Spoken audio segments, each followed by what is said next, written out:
Boa noite, telespectador, boa noite, telespectadora. TV Com Debate no ar. Eu, Guto Brito, apresentador, estou diretamente, gravamos o programa aqui diretamente do estúdio número 1 da TV Com, no nosso formato acessível. Eu, Guto Brito, novamente me apresento, sou apresentador do TV Com Debate, estou de terno preto com uma camisa azul contrastando, uma calça jeans um pouco mais escura, e hoje recebemos com muito prazer praticamente nosso consultor de medicina do TV Com Debate. Vamos falar sobre assuntos importantes, vamos falar sobre essa epidemia de sífilis que o Brasil e o mundo estão passando, vamos falar sobre a gripe, vamos falar sobre a dengue, que apesar da temperatura ainda não estar naquele calor próximo do verão, agora é a hora de falar de dengue, de prevenção, vamos falar sobre a gripe. Hoje recebemos aqui o Dr. Marcos Caseiro. Oi. Muito obrigado, Marcos, nosso consultor de medicina, de infectologia e assuntos de saúde. Vou descrevê-lo para o nosso telespectador que porventura tenha alguma deficiência visual. Você está de jaleco branco e de camisa listrada por baixo, calça jeans escura. Marcos Caseiro também usa um óculos. E também Marcos Caseiro, professor da Universidade Lusíada. Boa noite. Isso aí. Boa noite a você, boa noite aos seus ouvintes. É sempre um prazer estar aqui conversando com você. O papo aqui é sempre muito bom, né? E a gente pode trazer algumas informações interessantes aí para estar atualizando os seus ouvintes aí sobre essas doenças tão importantes aqui em nossa cidade, no Brasil e no mundo, né? Marcos Caseiro, voltamos a ter novamente uma epidemia de sífilis no Brasil e no mundo, é isso mesmo? Eu queria que você explicasse isso e esclarecesse para o nosso telespectador. A sífilis, para a gente só contextualizando, sífilis é uma doença infecciosa, né? Ela está dentro da categoria das doenças sexualmente transmissíveis, né? O mundo tem preferido chamar o que nós chamávamos antes de DSTs, né? Doenças sexualmente transmissíveis, de ISTs, infecções sexualmente transmissíveis, né? Porque muitas pessoas, numa quantidade muito grande das vezes, estão infectados, não sabem que estão infectados, então não estão com o conceito de doença, funcionam como reservatório. Então, talvez uma denominação mais correta seria IST. Isso é uma tendência, só uma curiosidade para que os nossos ouvintes estejam sempre rigorosamente atualizados com o que o mundo está falando. A sífilis é uma IST, infecção sexualmente transmissível, né? E ela é causada por uma bactéria, que é o Treponema pallidum, é uma bactéria que há imensa discussão histórica na origem dessa bactéria, se essa origem é originária do Velho Mundo ou se essa bactéria é originária do Novo Mundo. Há imensos debates ainda hoje, né? Os europeus classicamente atribuem essa doença como origem americana, né? O Colombo, quando chegou no Brasil aqui, seus tripulantes contaminaram nas ilhas da República Dominicana e levaram para a Europa. E na Europa ela se disseminou imensamente entre as guerras, né? E é muito curioso porque os franceses chamam essa doença de mal italiano, os italianos chamam de mal franceses, os franceses chamam de mal alemão, e assim eles ficam lá brincando. Mas a tendência atual é imaginar que essa doença surgiu realmente no continente americano. Essa doença classicamente foi descrita num poema pelo Fracastor lá em 1700, né, que chamou essa doença de sífilis. E essa doença tem todo um histórico muito grande, de importância extremamente grande, histórica, epidemiológica, e ela sempre permaneceu entre nós. Na verdade, quer dizer, o que nós estamos tendo é um aumento inusitado do número de casos nesses últimos anos. É uma constatação feita também no Brasil e também na Europa, principalmente no leste europeu, mas também na Europa Ocidental. E muitos estão atribuindo a uma certa baixa na guarda no que se refere à questão da transmissão. Se é uma doença de transmissão quase que exclusivamente sexual, se as pessoas estão adquirindo sífilis é porque, obviamente, não estão obedecendo às regras básicas de prevenção, que é o uso de preservativo nos seus relacionamentos casuais, né, ou parceiros não fixos, né? A sífilis também pode ser transmitida de uma forma congênita, né? Uma mãe pode transmitir para o seu recém-nascido, que aliás é uma forma importante e que também está aumentando, né? Mas a forma mais comum de se contaminar ou de se infectar, melhor dizendo, É por meio da relação sexual sem o uso de preservativo. Contato físico pessoa a pessoa. Aquela forma de transmissão que você ouve muitas vezes, né? Na piscina, eu sentei no banheiro que não estava limpo, a toalha, o que a gente chama de fomites. Fomites são utensílios, muitas vezes objetos inanimados que podem transmitir algumas doenças. A sífilis não. A sífilis é uma doença que se tem muita clareza, é uma doença de transmissão direta. O que é interessante é que a sífilis ela pode ser transmitida pelo contato direto do indivíduo que tem a lesão sifilítica, o que a gente chama de protossifiloma, que é o cancro, a ferida, e essa transmissão pode ser para qualquer área, quer dizer, pode ser uma lesão genital, na vagina, no pênis, no ânus, na boca. Nós temos visto muitos casos de indivíduos com lesões ulceradas na boca. Então, a transmissão acontece, obviamente, por contato sexual, e quando a gente envolve sexual, é o sexo das suas diferentes formas de possibilidades. E esse fenômeno, como você falou, é mundial. Então as pessoas estão deixando de fazer, de uma condição primária, de se proteger ao fazer sexo. Eu acho que o aumento desse número de casos, na verdade, nos permite, sem muito viés, nós inferirmos da possibilidade de que, obviamente, as pessoas estão deixando de se proteger de uma maneira adequada. Na verdade, se nós formos analisar a história me perdoe aqui os mais entendidos disso, não da sexualidade, mas se você vê um pouco da trajetória da própria questão do HIV, a gente nota que o HIV explodiu na década de 60, 70, 80, justamente com a liberalização sexual, a questão de Woodstock, né? A questão da pílula anticoncepcional, que trouxe uma certa garantia da mulher de uma proteção contra a não gravidez. E o HIV veio dar uma segurada nisso. Olha, a gente tem o HIV, a gente tem que usar preservativo, que é uma doença que não tem cura, uma doença crônica, naquele momento com uma alta letalidade e tal. Então, você passou um momento de explosão da sexualidade com a revolução sexual da década de 60, 70, o Woodstock, um momento de freio disso, com o surgimento da AIDS, né, com a explosão dos casos, uma imensa mortalidade antes da terapia antirretroviral. E a gente está 30 anos depois dessa história, que as pessoas deram uma certa acomodada. O que se passa? O HIV entra tranquilo. Ficou uma coisa como se fosse uma doença do passado. O HIV, do meu ponto de vista, foi banalizada, né, a infecção pelo HIV. A banalização dizendo assim, se eu pegar, eu tenho um medicamento que funciona adequadamente. Então, se banalizou. E nós temos toda uma geração de mais novos que não viveram aquele boom, aquele terror que foi a epidemia, né, com aquele enorme mortalidade, sempre falo isso aqui, pelo 90, 90, 92, 93, 94, tivemos mais de uma morte por dia de HIV na nossa cidade, quer dizer, um número que assustava, então as pessoas, olha, eu tenho que me cuidar. 90, 2006, 2007, isso foi em 20 anos.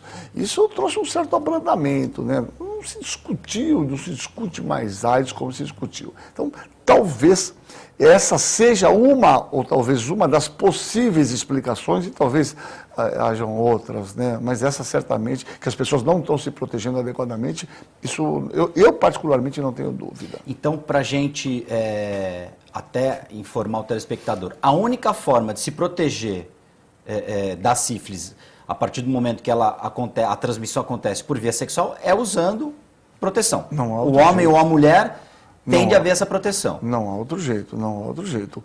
É de super importância que as pessoas tenham um entendimento que os indivíduos que têm os seus parceiros sexuais fixos, obviamente, não há como ter transmissão de uma doença em parceiros que têm um convívio único, monogâmico.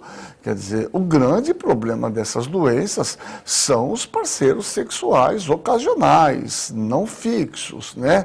E, obviamente, ou os relacionamentos sexuais em situações de vulnerabilidade, que o indivíduo está alcoolizado, está sob o efeito de drogas, e, obviamente, não utiliza de uma proteção, que é o preservativo. Então, é importante fazer a distinção que é uma doença de transmissão nesses relacionamentos fortuitos, não usuais, né, em que você não usa uma proteção adequada. Existe uma faixa etária em que o que está sendo mais atingido? Interessantemente, nós temos um pico muito maior entre indivíduos de 19 e 25 anos, aumentou isso quase 3 vezes, de 2010, nós estamos em 2016, entre 2013, tem um dado recente, entre 2013 e 2016, um aumento de quase 3 vezes indivíduos na faixa etária de 19 a 25 anos. Isso no Brasil? No Brasil. Isso é um dado do Brasil, nacional de São Paulo, estado de São Paulo.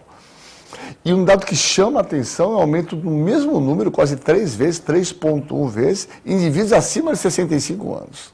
Então, as duas pontas da corda, Os jovens e os idosos. Os idosos têm se atribuído muito à questão da utilização desses medicamentos estimulantes sexuais, como Viagra, Cialis e tantos outros, né?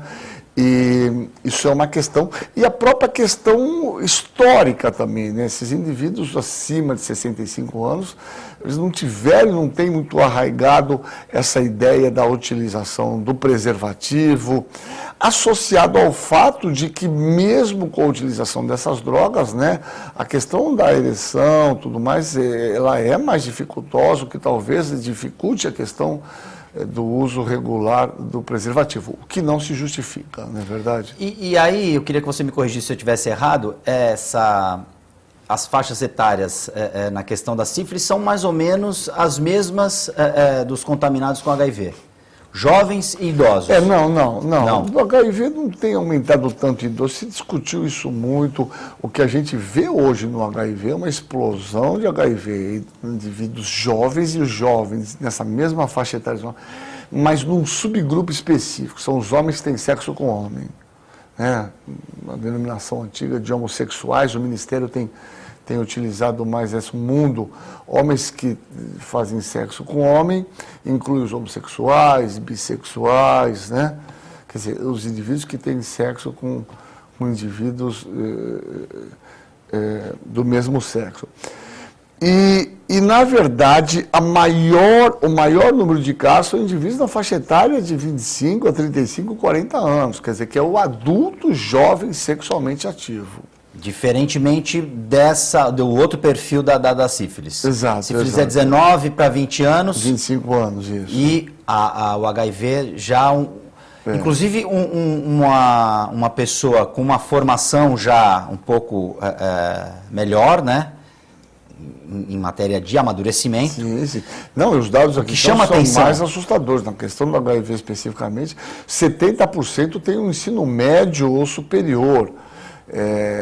Quer dizer, então, tem acesso à informação. É de se esperar que o indivíduo que chegou no ensino médio, né, ou nível universitário, de alguma maneira, em algum momento, teve acesso a um jornal, leu, tenha a mínima de informação do que se refere a transmissão sexual dessas doenças. Né? Voltando para a sífilis, os sintomas da sífilis, Marcos Caseiro, o que as pessoas devem ficar atentas? A sífilis é uma doença que, classicamente, ela foi dividida em 3 estágios. Né? A gente chama de sífilis primária. É o indivíduo que tem uma relação sexual desprotegida, depois de um período que vai em média de 15 a 30 dias, ela tem o aparecimento de uma lesão primária, que é uma ferida, é o cancro. Cancro é uma ferida, né? O cancro da sífilis, a ferida da sífilis, ela vai aparecer no local onde ela teve contato com a área infectada de um parceiro infectado. Então, se ela teve relação sexual no pênis, vai aparecer no pênis, no ânus, na vagina. Então, no contato com o indivíduo que tinha a lesão, é onde vai aparecer. Na boca, então, se tiver uma relação oral com alguém com sífilis, a tua lesão vai aparecer na boca. Esse é o cancro primário. É a chamada sífilis primária, é o cancro. Uma grande parte das vezes, esse cancro pode passar desapercebido, principalmente em mulheres, por conta da anatomia do órgão genital feminino, que é interiorizado, ela muitas vezes não vê. Associado a isso, a ferida da sífilis é absolutamente indolor. Então é uma ferida genital que não dói. Não dói, ela é indolor. Essa é como se fosse uma pinta vermelha. Não é uma pinta, é uma ferida. Uma ferida. É uma ferida. Purga algum líquido, alguma coisa? Não purga nada, ela tem um fundo avermelhado, mas é uma ferida. Imagina uma úlcera, uma ferida. Um tamanho, não é uma coisa pequena. Geralmente 1 centímetro, 1,5 centímetros de diâmetro. Pelo fato de não doer, muitas pessoas atribuem isso a coisas esporádicas. Olha, eu devo ter raspado, ou pegou o zíper da calça, e muitas vezes o indivíduo não atento, isso passa desapercebido, e se ele não fizer nada, essa lesão vai desaparecer. Isso é o que é o mais Ela perigoso. desaparecendo, ela vai, numa porcentagem desses indivíduos, pode reaparecer com uma chamada sífilis secundária, que são lesões disseminadas no corpo inteiro, na pele. E uma característica da sífilis chamada secundária, isso aparece em média 2 meses após do aparecimento da lesão primária. Então, se ele não tratou na primária, você vai ter aparecimento da sífilis secundária. Você tem lesões no corpo inteiro. E uma característica da sífilis é que essas lesões no corpo inteiro acometem a região palmar e a região plantar do pé. Essa é uma grande característica das lesões sifilíticas. E muitas vezes também, aí o cara perde a segunda chance também de se diagnosticar, porque muitas vezes ele vai num pronto-socorro, o médico às vezes, muitas vezes não é mais atento, isso é intoxicação alimentar, é uma alergia, toma aqui um antialérgico, então ele perde essa segunda chance. Então, porque esse medicamento vai mascarar essa... Vai mascarar, e Deus que ele não tome remédio, essas lesões vão desaparecer sozinhas. Aí você entra numa chamada sífilis terciária, que pode te dar problema daqui a 10, 15 anos.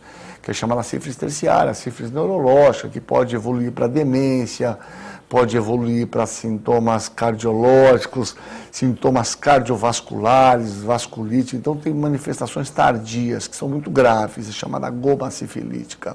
Então, vê, você tem duas oportunidades para estar diagnosticando. Uma grande parte das pessoas acaba fazendo o diagnóstico indiretamente. O cara vai doar um sangue e acaba fazendo o teste, acaba descobrindo a sífilis, ou vai fazer um exame de rotina num pré-natal e acaba descobrindo que tem um exame de sorologia positivo e acaba sendo tratado por conta disso. Uma vez sabendo que tem a sífilis, essa pessoa, ela passa a ser, se ela não se cuidar, um vetor de disseminação ou não? Essa é uma belíssima pergunta, é super importante essa ideia. O indivíduo só transmite a sífilis enquanto ele tem a lesão. É um erro muito grande. Você está com a sífilis, o treponema sai no espermatozoide, sai no Não. A sífilis, e que torna mais grave ainda imaginar que nós estamos tendo tanto caso, e a sífilis só é transmitida quando você tem a lesão. Se não tiver lesão, não tem transmissão. Você entendeu? Então, uma pessoa com sífilis, se passar aquela janela, se ela estiver naquela janela e que ela não aparece... Lesão, ela não transmite. A mulher infectada, se ela estiver gestante, ela pode transmitir. É onde acontece a transmissão para o feto. Congênita, para o feto. Aí pode transmitir em qualquer fase, mesmo quando ela está sem a lesão. Mas a lesão sexual de um parceiro para o outro só ocorre quando o indivíduo tem a lesão genital, ou oral, onde for. Precisa ter a lesão, porque é na lesão que está a bactéria e que ela vai ter contato com a pele do outro e vai transmitir. É extremamente importante isso. Né? O indivíduo só transmite a sífilis quando tem lesão. E ora, se a gente está tendo esse número absurdamente aumentando, né? É que muita gente está tendo relação com lesão. E não aí que eu queria chegar. Então, esse aumento acontece porque a pessoa que tem a lesão, ela está fazendo sexo sem proteção, com a lesão. Exatamente. E aí ela está disseminando... E aí nós temos aí duas categorias. Você pode ter aquele que tem uma lesão mínima, acha que aquilo não é nada, porque ela não dói e vai transar irresponsavelmente. E tem a segunda situação, que eventualmente é uma mulher que não, pela questão do órgão genital, não percebe, não vê. Se for uma lesão na vagina, na mucosa da vagina, a mulher não tem como olhar, né, interiormente ao órgão genital, não tem como olhar. Então é importante, no caso da mulher, ela ter uma frequência boa no ginecologista. Sem dúvida. Além fazer sexo com proteção, obviamente. Isso, obviamente, porque veja só, a mulher vai no ginecologista uma vez por ano para fazer o preventivo, tá certo? Perfeito. Não tem sentido ela ir todo mês, a cada 2 meses. Né? O que nós precisamos reforçar a todo momento, e isso é uma coisa imprescindível, tem que ser incorporado culturalmente em todos nós, isso. Quer dizer, Os indivíduos hoje, e quando estão na faculdade, os adolescentes, pelas questões hormonais, na verdade o impulso sexual da flor da pele, isso faz parte da fisiologia humana. Da nossa natureza. Nós não estamos, eu particularmente não estou aqui, eu não tenho convicção de que a gente tem que pregar o sexo só depois do casamento. Essas convicções minhas não tenho, são totalmente não favoráveis a esse raciocínio. Eu acho que as pessoas têm que se relacionar sexualmente depois de um certo nível de conhecimento. Mas quando isso não for possível, quando você está diante de uma situação, né, em que você tem uma parceira que você acabou de conhecer, se desconhece, uma trabalhadora do sexo, é inadmissível que você tenha um relacionamento e não utilize camisinha, né? Essa é uma roleta russa. Aproveitando que você falou no início da vida sexual, o Ministério da Saúde mudou o protocolo em relação ao HPV. Agora os meninos também vão receber a vacina. Eu queria que você explicasse isso, se você acha positivo também vacinar os meninos. Não, totalmente. Essa doença é uma doença muito grave, né? É uma doença que, a princípio, tem uma repercussão muito maior para a mulher, né? Porque o HPV está relacionado com o câncer de colo do útero, é o segundo câncer mais frequente na mulher depois do câncer de mama, e em 96% dos casos, 100% dos casos, ele está relacionado ao HPV. Então, veja, é o segundo câncer mais prevalente da mulher e 96%, 98% dos casos está relacionado ao HPV. Então, a proteção individual para a mulher não há discussão, né? Os estudos onde essa vacina foi amplamente distribuída para a população, que já tem segmento de mais de 5 anos, Austrália, Canadá, esses estudos mostraram que essa vacinação da população teve um impacto tremendo na quantidade de cânceres em mulheres, de HPV, mas indiretamente nos homens também, né? Porque a vacina, ela tem uma lógica de proteção individual, mas ela só tem a lógica de proteção individual quando ela tem um entendimento de que ela tem que trazer o chamado da proteção coletiva. Não tem sentido vacinar o indivíduo como proteção individual. Então, a maioria das vacinas funcionam quando você consegue garantir uma vacinação da maior número de pessoas possível. Isso chama-se cobertura vacinal, chama-se imunidade em rebanho, né? Essa imunidade em rebanho é a presença de uma doença na população, ela está ligada diretamente ao número de susceptíveis. Quanto mais pessoas susceptíveis, maior a possibilidade de se infectar. Então, quando você faz uma vacinação em massa, você diminui o número de susceptíveis. Então, mesmo que você tenha indivíduos que não foram vacinados, quando você está protegendo a maioria, indiretamente você protege aqueles que não foram vacinados.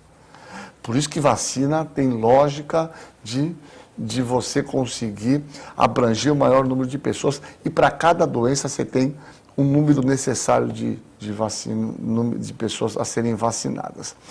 Evidentemente, essa vacina, como a gente estava falando, protegeu indiretamente os homens, mas certamente você expandir isso para os homens tem um benefício tremendo na medida em que o HPV, que são as lesões genitais, que é uma DST também, né? São as verrugas genitais, verrugas venéreas, conhecida aí vulgarmente como crista de galo.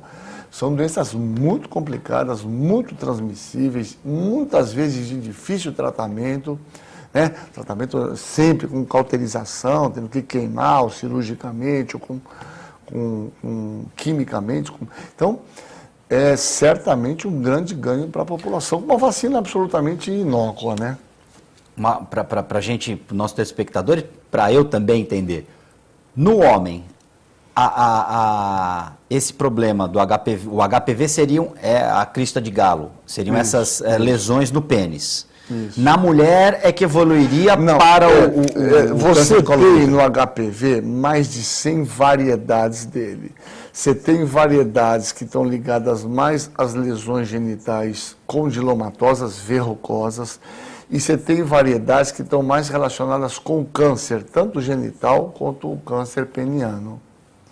Então, a vacina que o Brasil dá, que é a chamada quadrivalente, né, ela tem 2 vírus que são relacionados em 90%, 80% dos casos relacionado ao câncer de colo do útero, e 2 outros vírus que estão relacionados ao condiloma. Então são variedades de vírus que dão lesões diferentes. Por exemplo, essa verruga que a gente tem, todo mundo já tem uma verruguinha no dedo, é um HPV. Aquela olho de peixe, que todo mundo já vai falar, olho de peixe no pé, é um HPV. Então, o HPV pode dar diversos tipos de lesões diferentes. Então, a contaminação da mulher por meio do HPV seria um homem com uma lesão dessas no pênis, um sexo sem proteção, e aí a mulher é contaminada pelo HPV, que pode desenvolver um câncer de colo de útero. Exatamente isso. O que assusta no HPV é que existem trabalhos americanos, né, populacionais, que mostram que após cerca de 2 anos do início da vida sexual ativa das meninas, 60% delas já tiveram contato com o HPV. Quer dizer, é um vírus amplamente disseminado. Felizmente, uma grande parte das pessoas conseguem criar imunidade e esse vírus vamos dizer assim, freado, mas numa parcela pequena ele pode evoluir ou para lesão genital verrucosa ou, dependendo da variedade do vírus, para o câncer de colo do útero na mulher. No caso do homem, essa lesão que acarreta, que traz essa verruga, essa verruga, se não tratar, ela vai continuar acompanhando esse cara ou ela vai em algum momento desaparecer? Não, em condições normais, no momento que apareceu a verruga, sem tratamento, ela não desaparece. E ela vai aumentar? Ela tende a aumentar. E em pacientes imunodeprimidos, às vezes, ela pode adquirir dimensões gigantes, né? Enormes, de quilo até. E aí a pessoa, com vergonha, acaba se escondendo, acaba... Exatamente isso. Esse é um tipo de uma lesão que não dá para tratar na farmácia, você precisa de um médico, porque você precisa fazer uma cauterização com uma droga específica, tem todo um tratamento mais específico. E todo o protocolo para proteger, inclusive, as pessoas com as quais ele se relacionou. Exatamente isso. Um momento, doutor Caseiro, TV Com Debate vai fazer um rápido break e nós já voltamos.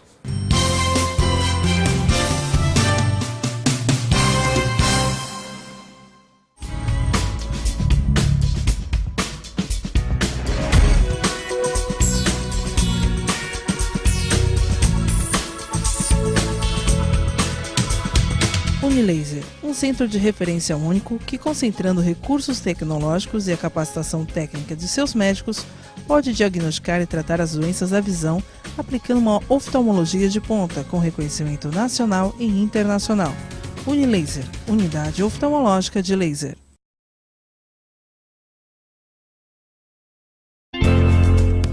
A vida é movimento. Onde há movimento, há vida. Porém, nem todos se movimentam da mesma forma. Por isso, a AACD trabalha tanto para que as restrições de movimento não limitem a vida. O movimento faz parte da nossa história. Desenvolvemos técnicas mais avançadas, novos projetos e parcerias para que cada um de nossos pacientes possa viver além das barreiras de sua deficiência. Pesquisamos incansavelmente tanto a cura quanto a prevenção.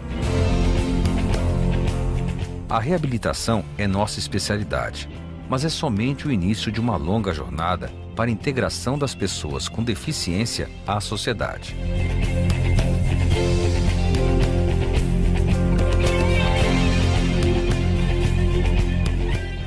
Seguimos lado a lado com nossos pacientes e não medimos esforços para transformar pequenos movimentos em grandes conquistas.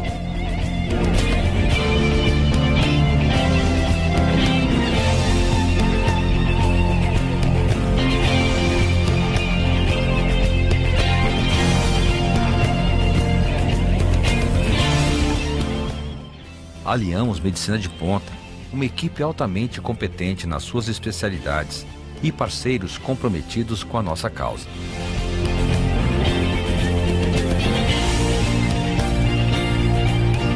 Isso exige dedicação e nos colocamos de corpo e alma em todas as nossas atividades. Trabalho que realizamos com alegria, a mesma alegria sincera que percebemos no sorriso de cada criança atendida pela AACD. Olá! Você gosta de videoclipe? Você, assim como eu, acha que música boa não fica velha? Eu sou o VJ Marco Ferrari e apresento Video Classics, o programa que leva você a uma viagem ao mundo do videoclipe. Aqui você vê o melhor dos anos 70, 80 e 90. Video Classics, você assiste aqui na TV com Santos. Espero por você. Ladies and gentlemen, Video Classics.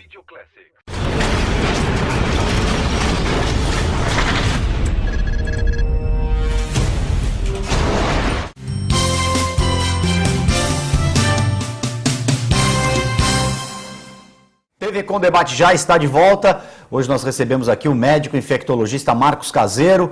No primeiro bloco já falamos sobre sífilis, sobre AIDS. Vamos falar um pouco mais sobre AIDS.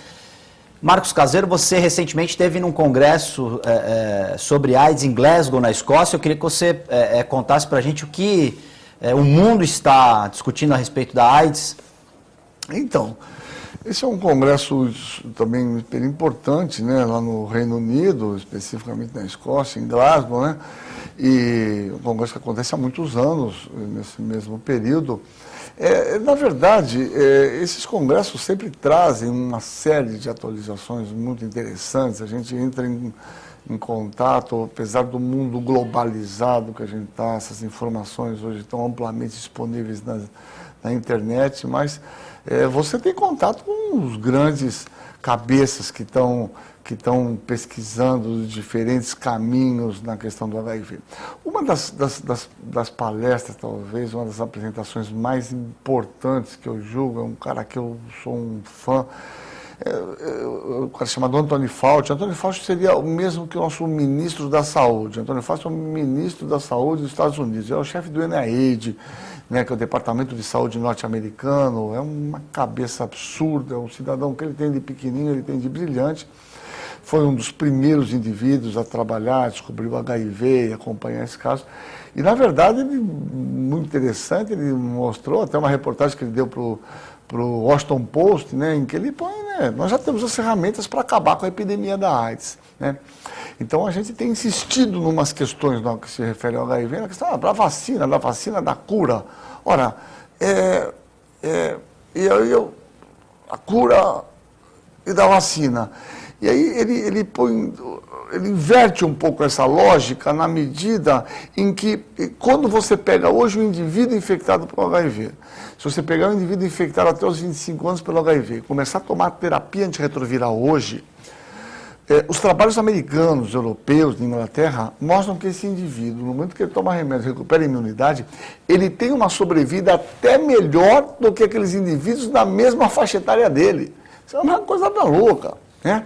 Quer dizer, a terapia antirretroviral trouxe uma expectativa de vida para o indivíduo HIV positiva igual de um indivíduo que não tem o HIV, absolutamente igual. Os trabalhos ingleses são que eles têm uma expectativa melhor. Então, veja, do ponto de vista da infecção do HIV, nós resolvemos o problema. A gente tem um remédio que funciona. Veja, é uma doença crônica como outra. Seria uma cura, diabetes, uma espécie de cura. Se tiver hipertensão arterial, você vai tomar remédio por causa da sua vida. Não é isso? A associação é perfeita. Perfeito. Por outro lado, o que nós temos que trabalhar? E quando a gente fica falando de vacina, ora, a gente tem que trabalhar o sentido de um indivíduo não adquirir o HIV. E assim, quando a gente for falar aqui em diabetes, hipertensão, que são as grandes doenças crônicas, ou as doenças cardiovasculares, infarto do miocárdio, a gente só fala essas doenças. Mas a gente tinha que estar aqui falando, olha, como eu faço para não ficar diabético, como eu faço para não ficar hipertenso, como eu faço para não ter o infarto do miocárdio, como eu faço? Com 3 coisas: mudança de estilo de vida, alimentação adequada, alimentação pouco calórica, hipogordurosa, atividade física e mudança de estilo de vida. Você resolveria muito mais da metade, eu diria talvez 80% dos diabetes. Por que as pessoas não fazem? Essa é a pergunta. Porque se incorporou essas coisas, né, na dieta ocidental de uma maneira que está praticamente incrustada dentro da lógica do estilo de vida das pessoas. E o HIV tem essa mesma lógica. Quer dizer, então o Anthony Fauci mostrou exatamente isso. Nós temos as ferramentas para impedir a transmissão do HIV. Ora, se nós não tivermos mais transmissão do HIV, e as pessoas que têm o HIV podem viver uma vida normal, com expectativa normal, ora, o problema está resolvido. Onde está o problema? O problema está. Como se resolve o HIV? Diminuindo a transmissão do HIV. Ora, como se diminui a transmissão do HIV? Tá certo? Para você diminuir a epidemia, você tem que diminuir o número de novas pessoas se infectando. Só no Brasil nós temos, dados do Ministério, 40 mil a 60 mil infectados por ano. Só que em Santos nós temos em torno de 280 a 300 pacientes infectados todo ano. Por ano. Ora, quase um por dia. Quase um por dia. Então, se nós frearmos isso, nós vamos estar trabalhando com a população infectada, vamos cuidar deles e esses novos não vão aparecer. Você vai quebrar a corrente. Você vai quebrar a corrente. Essa é a mudança da lógica. Simples até o raciocínio. Né? Ora, mas o que a gente tem que fazer? E aí ele põe que 3 estudos foram pivô para entender que a possibilidade de quebrar esse círculo é possível. Como?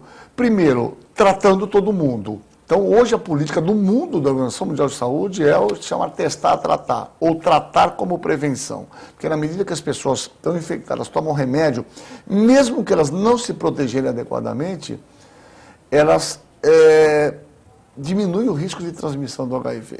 Então, uma pessoa que tem HIV e toma uma medicação antirretroviral regularmente, direitinho, o carga viral indetectável, mesmo que ela não utilize, mesmo que ocorra uma ruptura do preservativo, o risco de ela transmitir é muito pequeno.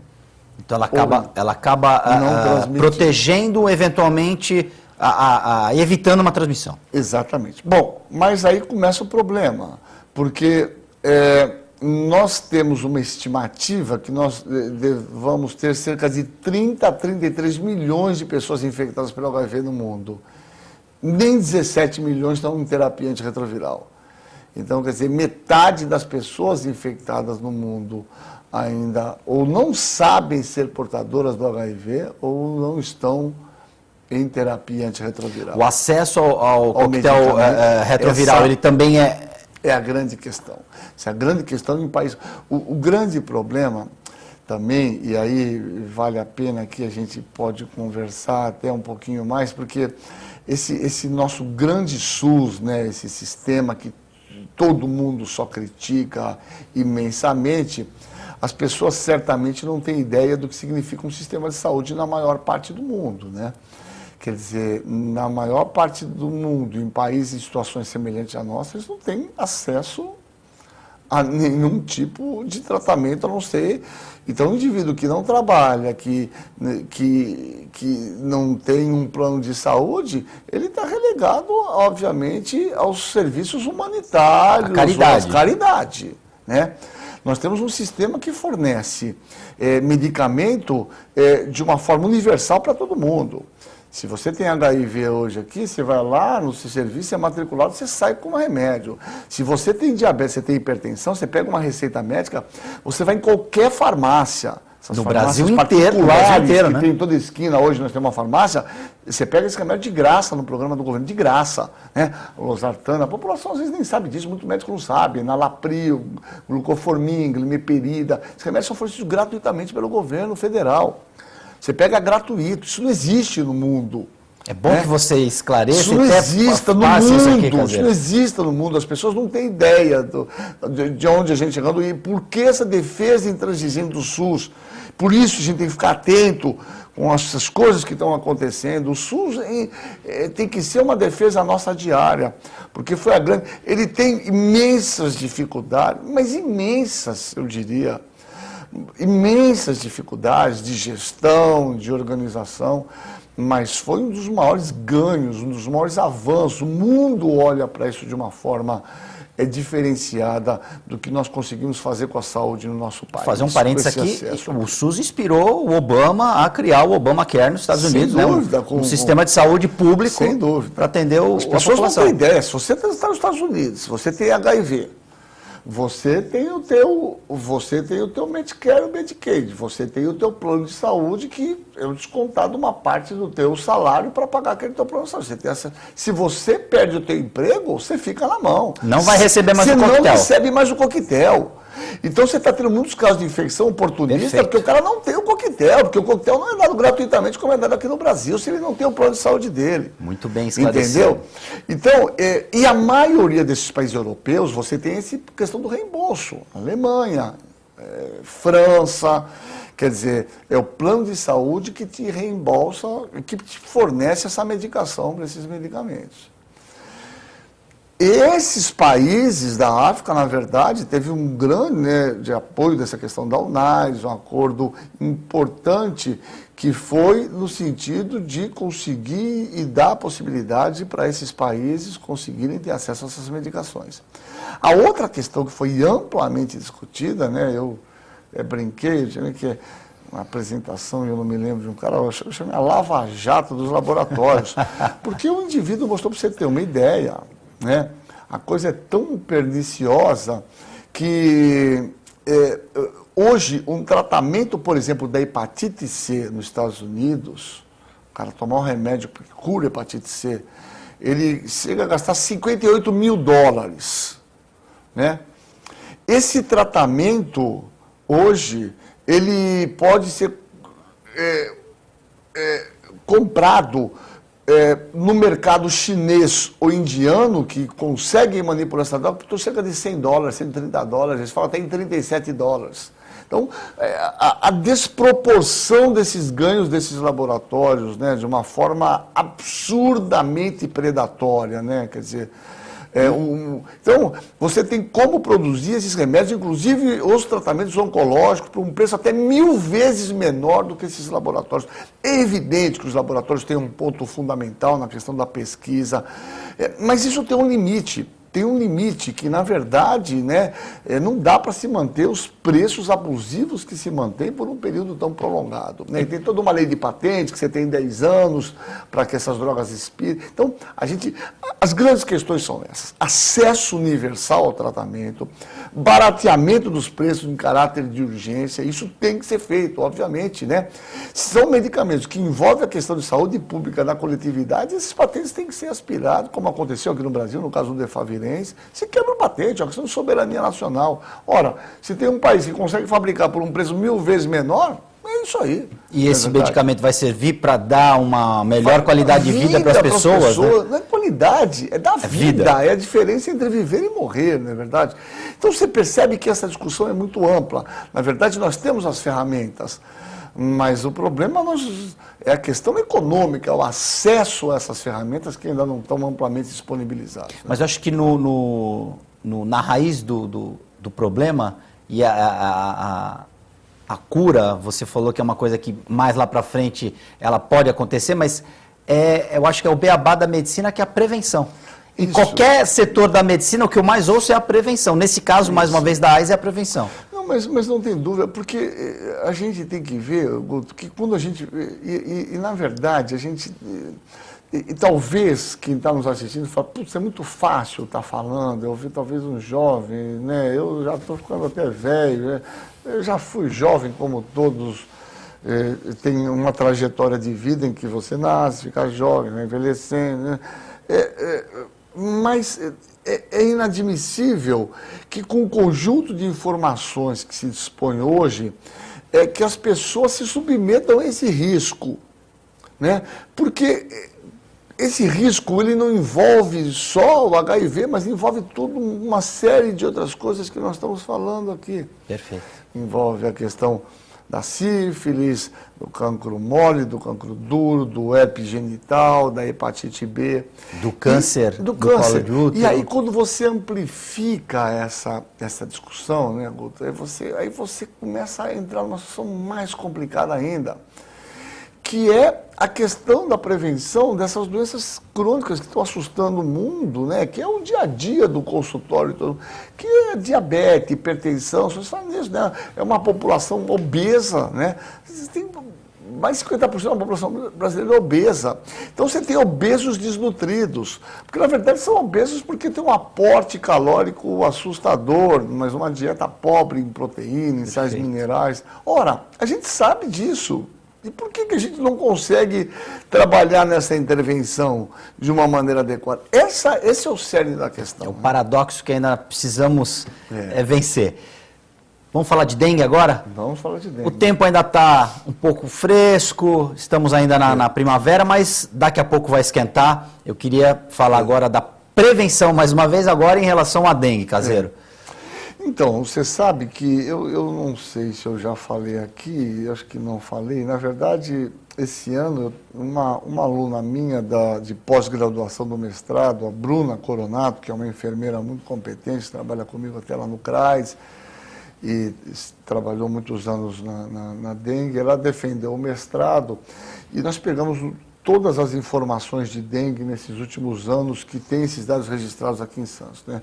Tem muitas outras coisas que eu estou trabalhando nesses dados, mas um dos dados que mais me chamaram a atenção, né, fazendo essa ponte com a sua pergunta da prevenção, é que praticamente mais de 50% dos casos acontecem em 3 meses. Janeiro, fevereiro e março. Ora, quando você plota esses casos, historicamente, todos os anos, 50%, 60% dos casos ocorrem em 3 meses. Janeiro, fevereiro, março, pega um pouco de abril, aí 4 meses. Ora, você fala, Marcos, mas você está falando aqui, não tem novidade nenhuma, nós sabemos disso, que é o período de chuva, é o período mais quente, você tem mais eclosão de mosquito, a replicação dele mais...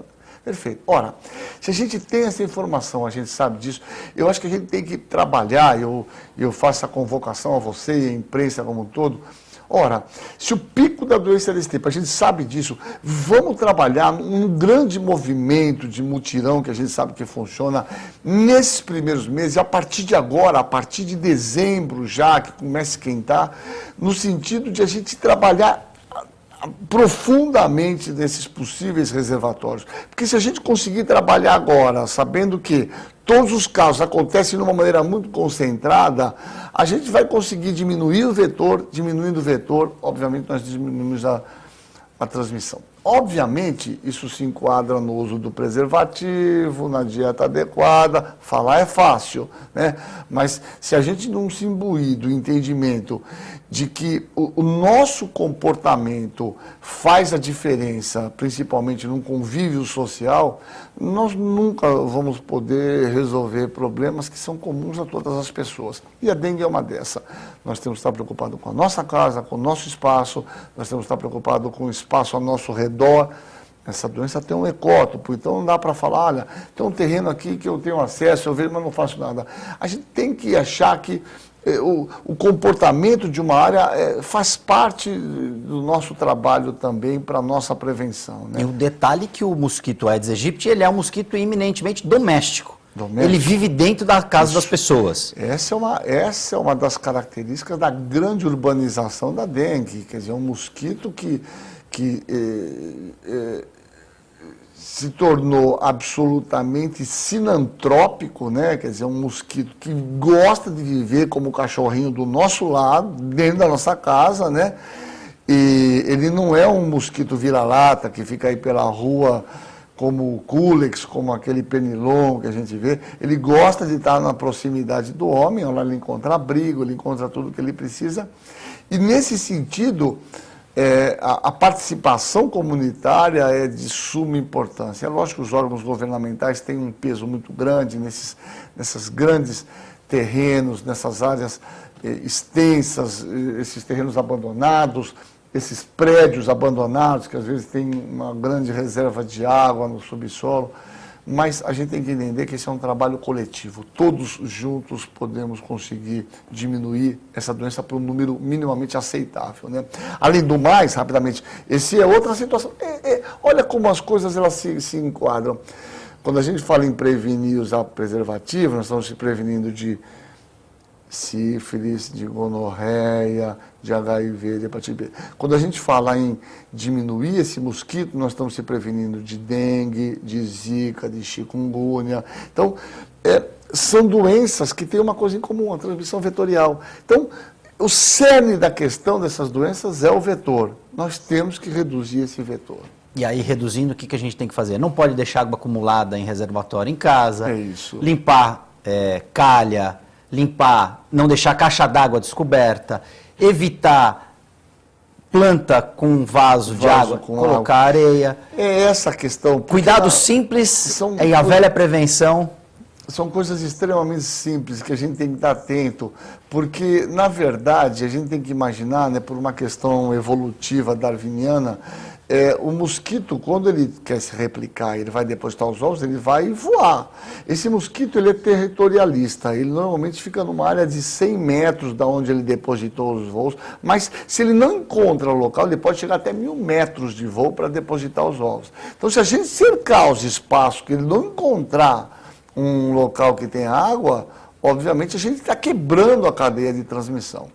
Por isso a importância, né, de um trabalho conjunto, todo mundo achar que não é um problema do outro, esse problema é de todos nós, né?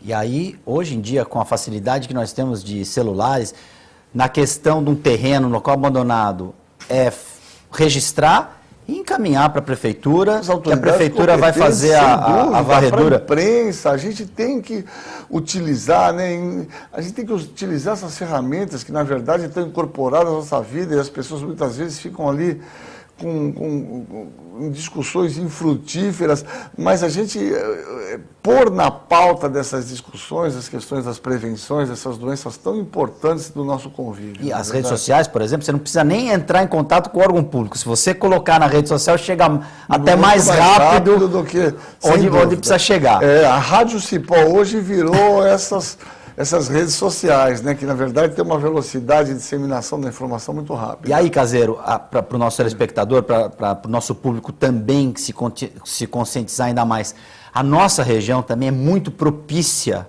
para o desenvolvimento e a proliferação do Aedes aegypti. A nossa região, eu diria que o nosso país como um todo, né, você pega os países tropicais, ele tem condições de temperatura e condições climáticas que propiciam a grande proliferação desses insetos, né? Por outro lado, existe um certo terror na América do Norte, mesmo na Europa, porque com esses aumentos médios da temperatura que nós tivemos nesses últimos anos, um pouco pelo fenômeno El Niño, hoje praticamente Miami está infestada pelo Aedes albopictus e Aedes aegypti. Já chegou lá. Eles têm transmissão de zika, de chikungunya, já tem microcefalia lá, você entendeu? E obviamente estão se coçando, porque é interessante, quem vai para um país europeu, quem vai para um país da América do Norte, consegue entender um pouco melhor isso.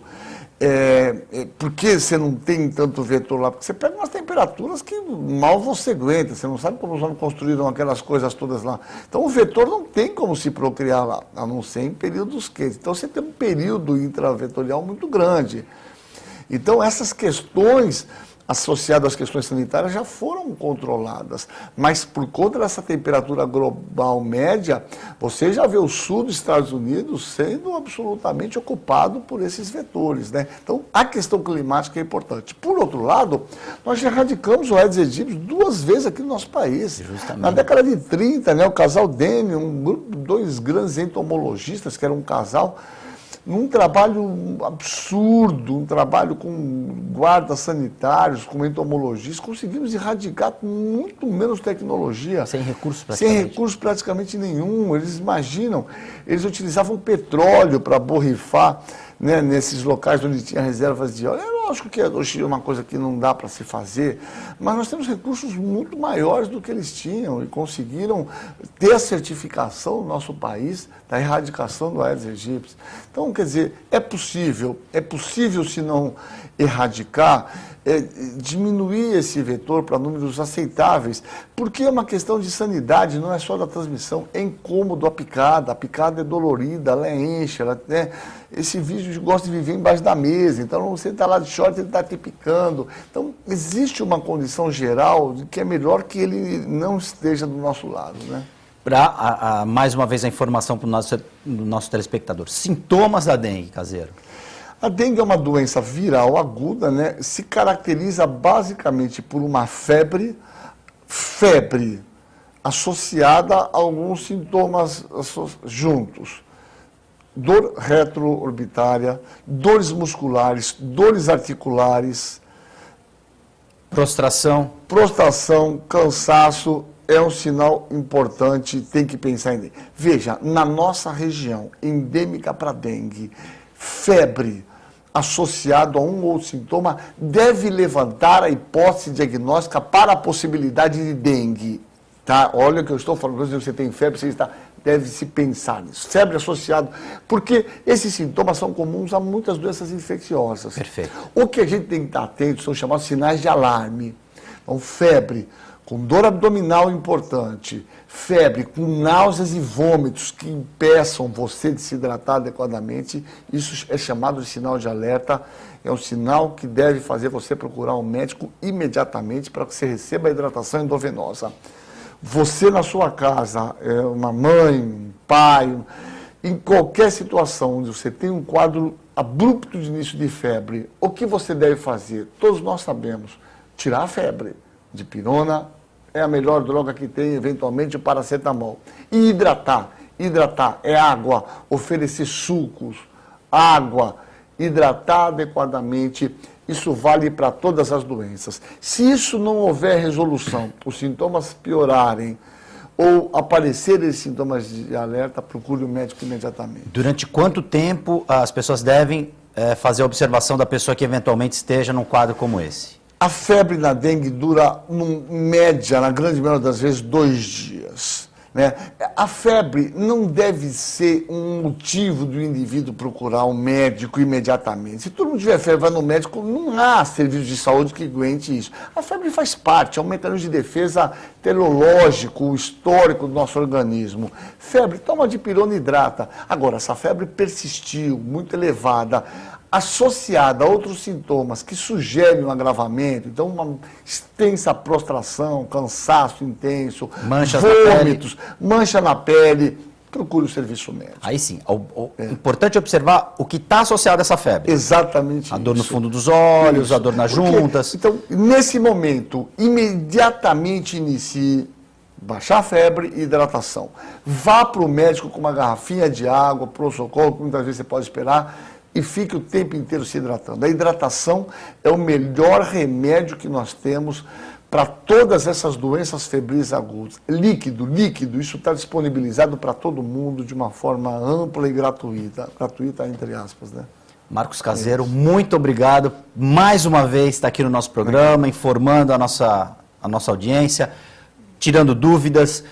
Te agradeço mais uma vez, muito obrigado, boa noite. Obrigado a você, é um prazer sempre estar aqui falando com você, o papo aqui flui tão rápido, né, que passa o tempo a gente nem percebe. Obrigado a você e aos seus ouvintes, estou sempre à sua disposição. Obrigado principalmente a você, telespectador. Em todos os sentidos, a palavra de ordem é prevenção. TV Com Debate fica por aqui, nós voltamos na próxima edição.